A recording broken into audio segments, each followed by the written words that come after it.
Bonjour à tous, allez on y va pour l'énergie de cette semaine. Alors, ce qui va nous accompagner comme énergie tout au long de la semaine qu'on va pouvoir ressentir, ça va être la carte de l'amoureux. Cette carte, elle nous parle de magnétisme et de magie qui va quelque part rentrer dans votre vie. Ça veut dire quoi? Ça veut dire qu'on est à l'aube quelque part de nouvelles connexions, de nouvelles unions, de nouvelles collaborations. Il va falloir faire des choix aussi sur ce qu'on veut et ce qu'on ne veut plus. Concrètement, on est dans l'idée d'avancer, on est dans quelque chose où on cherche la sincérité, on va chercher plus d'abondance. En gros, on va être dans des liens beaucoup plus investis, beaucoup plus durables. On va se poser la question de à qui je donne ma confiance, mon temps et mon énergie. On est dans des choix importants. Voilà. Et surtout le 6 en numérologie, c'est vraiment typiquement les choix. Donc, ce qu'on veut le plus, là où on va, c'est la 10 de denier.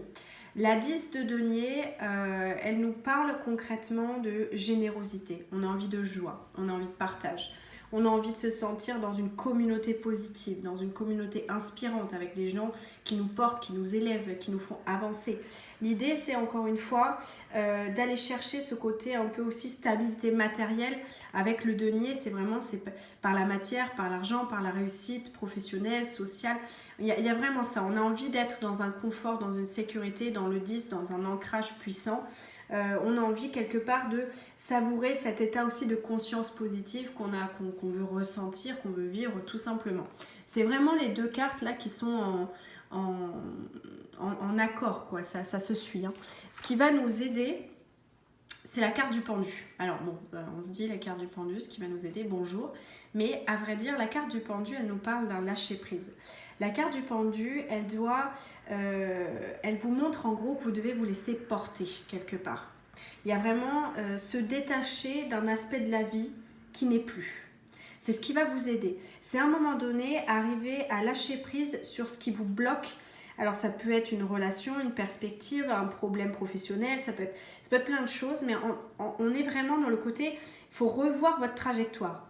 Vraiment pour adapter une nouvelle vision, une nouvelle évolution, c'est vraiment vous libérer quelque part d'anciens schémas, d'anciens modèles mentaux. On est vraiment dans ce truc où il faut faire confiance au processus. Les leçons décisives en conclusion que vous avez eues par le passé, c'est vraiment ce côté où on va vous ouvrir une porte de bonheur et de joie parce que justement vous avez compris. Aujourd'hui, vous êtes en lâcher prise par rapport à ce qui s'est passé hier. On est vraiment dans le fait de... comment je peux dire ça ? Le ressenti que j'ai, c'est ne restez pas bloqué dans un endroit qui ne vous est pas destiné. C'est ce qui va vous aider. C'est accepter exactement ce conseil. Ne restez pas bloqué dans un endroit qui ne vous convient pas. Exactement ça. Le défi d'ailleurs qui a relevé cette semaine, c'est l'As d'épée. Bon, l'As d'épée, c'est accepter aussi les nouveaux départs. C'est du challenge. C'est je réfléchis. Je suis sur le point de faire une découverte. Alors c'est une découverte spirituelle, significative. C'est quelque chose de fort. C'est quelque chose que vous allez ressentir comme un combat que vous venez de gagner. Il y a vraiment de ça. Donc c'est vraiment ce côté où... laissez cette conscience vous imprégner. C'est le truc qu'on a à faire cette semaine. Hein. C'est vraiment l'objectif. C'est regarder au-delà du brouillard que vous êtes mis pendant quelques temps là, pour justement s'écouter, faire usage des outils concrètement qui sont en train de voir le jour chez vous, d'accueillir quelque part une autre façon de voir les choses, s'assumer tel que vous êtes, assumer votre façon de penser et cette façon de penser qui soutient vos rêves. Allez-y quoi, entrez dedans, c'est ce qu'on vous dit, c'est vraiment le défi. Alors, dans la vie sentimentale, on a le valet de bâton. Waouh.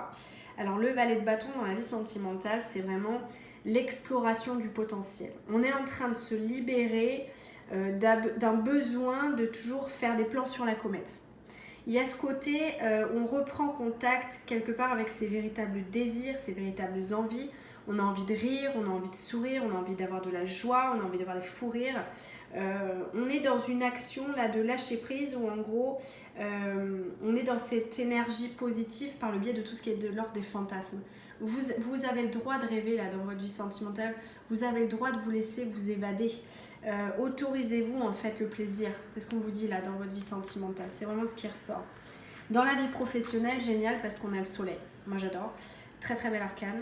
On a le soleil, donc dans la vie professionnelle, on est quelque part à l'aube d'une énergie rayonnante. On a envie de s'harmoniser, on a envie de trouver ce côté nourricier par le biais d'un travail inspirant qui est solaire, qui nous fait du bien, qui nous réchauffe le cœur. On est en train de voir un petit peu comment on peut, comment je peux dire ça, un peu poser ses jalons, et on est à un moment de choix où en fait on va régler les soucis du passé parce que vous êtes dans quelque part quelque chose qui est lié au sentiment d'infériorité. Faut arrêter ça. Il y a un moment, le sentiment d'infériorité, le côté incapacité, le côté c'est pas possible, le côté machin. Non, faut avoir ce côté cavalier, un peu comme là sur cet arcane. Faut avoir ce côté cavalier de voir les choses qui se déploient avec beauté et de se dire je suis capable de les mettre en œuvre, je suis capable d'être solaire, je suis lumineux, je suis suffisamment lumineux pour attirer à moi ce que je mérite. Il y a vraiment cet aspect-là en fait qui est hyper positif sur le professionnel ce mois-ci, fin du mois cette semaine. La finalité de tout ce tirage, on en ressort avec la carte du mât en fin de mois, de semaine, pardon, je ne sais pas pourquoi je dis mois. En fin de semaine, on va ressentir cette énergie du mat qui représente le fou. Et le mat, c'est ce côté aussi un peu, comment je peux dire ça, encore une fois, c'est vous êtes en train de matérialiser ce dont vous rêvez depuis longtemps. Il y a quelque chose, vous êtes en train de cheminer pour mettre en place vraiment ce qui vous fait du bien. On vous dit ayez confiance en fait, en fin de compte, la récompense elle est pas loin. Moi j'ai l'impression qu'il y a cette notion de confiance face à l'inconnu. On se sent prêt pour une quête, on se sent prêt pour l'aventure. On y va quoi. Il y a vraiment le côté départ. Il y a nouveau départ, prise de conscience, choix à faire, système sécurité, système de joie, système de partage, avec le lâcher prise sur le passé, sur vraiment ce côté où on se détache d'un aspect de la vie qui n'est plus. Vraiment, ne restez pas à un endroit qui ne vous convient pas, je répète, et faites-vous confiance, allez dans vos rêves, allez dans vos fantasmes, parce que la finalité aussi, c'est que le soleil vous attend, donc on y va tranquillement, quoi. On va rentrer dans une très belle semaine, je pense. Voilà, à vous de sentir les choses. Je sais qu'il y en a qui sont un petit peu bousculés avec la pleine lune en Vierge qui a été un peu compliquée. J'ai pas mal de retours dans les consultations où tout le monde est fatigué, où les nuits sont perturbées. C'est ok, laissez-vous le temps de vous remettre, mais comme je vous dis, on part sur une très belle énergie la semaine prochaine, donc pas d'inquiétude par rapport à ça. Allez, à très vite.